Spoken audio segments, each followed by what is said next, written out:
Seorang pegawai kanan polis didakwa di Mahkamah Magistrate Ipoh, Perak atas pertuduhan membunuh seorang pelajar sekolah menengah Jumaat lalu. Bagaimanapun, tiada pengakuan direkodkan daripada Muhammad Nazri Abdul Razak, 44 tahun, selepas pertuduhan dibacakan di hadapan Magistrate S. Punita.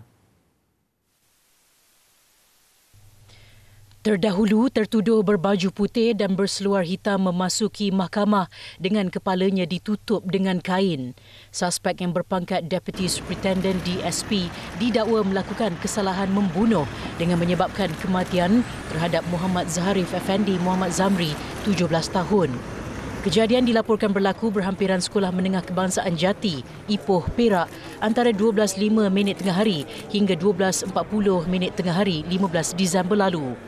Pertuduhan dikemukakan mengikut Seksyen 302 Kanun Kesiksaan yang jika sabit kesalahan boleh dikenakan hukuman mati atau penjara minimum 30 tahun atau maksimum 40 tahun dan jika dihukum mati hendaklah disembat tidak kurang 12 sebatan. Tiada jaminan ditawarkan ke atas tertuduh dan mahkamah menetapkan 7 Februari tahun depan sebagai tarikh sebutan semula kes sementara menunggu laporan berkaitan antaranya laporan kimia. Dalam kejadian yang tular itu, mangsa yang juga calon sijil pelajaran Malaysia SPM maut selepas motosikal dinaikinya dilanggar dan diseret sebuah kereta sebelum meninggal dunia di lokasi kejadian akibat kecederaan parah di dada dan abdomen. Dan untuk perkembangan lanjut, kita terus saja bersama wartawan Hamdi Fahmi Muhammad Zaki di Kompleks Mahkamah Ipoh. Silakan Fahmi. Terima kasih Sri Pentas. Ya, sebentar tadi saya sempat mengikuti pendakwaan membabitkan pegawai kanan polis yang dituduh di bawah 302 Kanun Kesiksaan. Jika boleh saya ceritakan kembali bagaimana situasi di mahkamah sejak awal pagi tadi. Pihak media menunggu di sini bagi mengikuti proceeding ataupun pendakwaan kes ini sejak awal pagi tadi. Turut kelihatan berada di mahkamah ini ialah bapa saudara mangsa dan juga abang mangsa yang hadir di sini untuk mengikuti proceeding kes. Selain itu, saya juga melihat bagaimana rakan-rakan Allahyarham juga hampir 20 orang juga berada di sini bagi menunjukkan ataupun mengikuti perkembangan kes ini.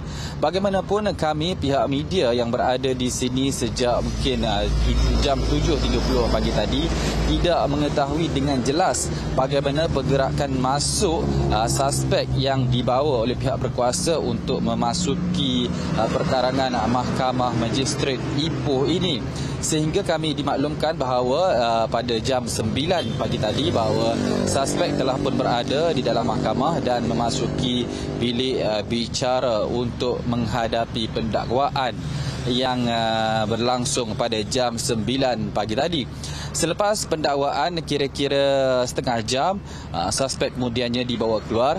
Namun selepas itu bagaimana pergerakan keluar suspek ataupun tertuduh juga pihak media tidak dimaklumkan, sehinggalah kami pihak media melihat sebuah proton privet keluar dari perkarangan mahkamah ini.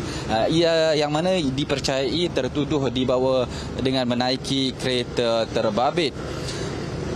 Sebelum ini media melaporkan bahawa ahli keluarganya iaitu kakak mangsa membuat rayuan dengan berkata beliau mahu siasatan terhadap kes ini walau siapa pun tertuduhnya, pihak keluarga mahu keadilan dan perbicaraan yang adil diberikan kepada keluarga mangsa. Sebelum itu ataupun selepas itu, keluarga mangsa juga telah melantik peguam bagi menuntut pembelaan atas kematian mangsa. Peguam yang dilantik ialah Datuk Wan Azmir Wan Majid, yang mana beliau maklumkan pihaknya melihat dua perkara utama iaitu ketulusan proses siasatan polis dan bagi pihak arwah serta tindakan perundangan sivil yang boleh dikenakan terhadap pelaku kes itu. Bahkan terhadap kerajaan Malaysia juga. Dan untuk makluman juga, pihak keselamatan juga turut berkawal di sini bagi mengawal keadaan, bagi mengelakkan sebarang kejadian yang tidak diingini berlaku. Dan alhamdulillah tidak ada apa-apa mungkin yang boleh kita katakan mengganggu perjalanan kes ini.